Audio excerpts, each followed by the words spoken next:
Hi, everybody. School's getting into pretty serious gear now, and I thought I'd show you something new you can do with the website. Everybody sent me information earlier this year about their bios and stuff, and you have new teacher pages, so I wanted to show you how to log into those and edit them yourselves so you can keep things up to date, make it a little bit more personalized. You should have gotten an email with a link to reset your password. This is essentially creating your password to log in. If you do that, you add your new password, and then it sends you a new email. You follow that link, and you'll be able to get in.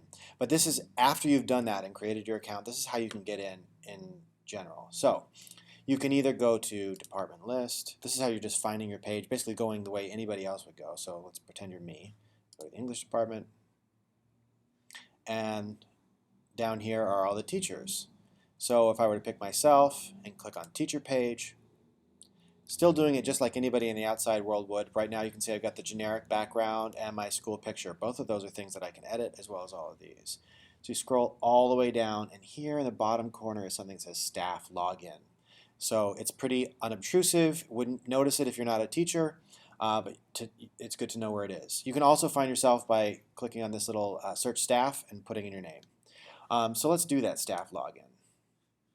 You put in your email address, and it just does it automatically for me now because it's Safari, and that's great.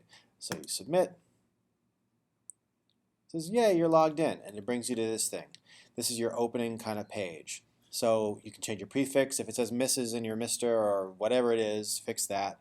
Email address, where do you work? What's your department? You just drag through those guys. Position you're a teacher, make sure your work phone looks right. Your profile picture, right now my current avatar is the school's thing. You can choose file and upload a different picture if you want. I think it's supposed to be 600 by 600 pixels, but you can kind of play with that. So save basic information, and then it'll take you back to your teacher landing portal here if you click on that button. And then you get back to the regular page. Now that you're logged in, anytime you click on your page, as long as you are logged in, if you log back out, then you get to this kind of, it looks the same, but you can update the profile page, or you can click here to update your basic information. We were just in the basic information. If we click here to update this profile page, then you can change some of your basic stuff. Cover photo, that's the big banner on the top that's got the picture of the statue. You can pick something else that you want. When did you start? 2012, your education, your experience, and before you begin, all this kind of stuff. That's on the right side of the page. Do you want a homework form for your students? I don't have one because they do everything through Google Classroom. Do you want a contact form on your teacher page? Yeah, that's probably not a bad idea. You can save it or just X out if you didn't actually change anything. And then underneath that is their little edit buttons. So you can edit this one. You just edit this post, and it brings up just just the words. So like that word's not what I want. Edit this entry. I didn't make any changes, so it shouldn't be a problem. Continuing down, create a new note. Attachments and links. You can create a new resource. Right now, it defaults taking you to your school website. This is something you just kind of have to play with. You come up with a label and a description. If you want it to link out to something, you can add a link to another website source that you want. A file. I wouldn't really mess with that because I'm pretty sure you have to upload it. There's no way to like easily upload. So mostly you just want to be linking things out. So that's your external link back if you've already got a Weebly page that you really like, that kind of thing.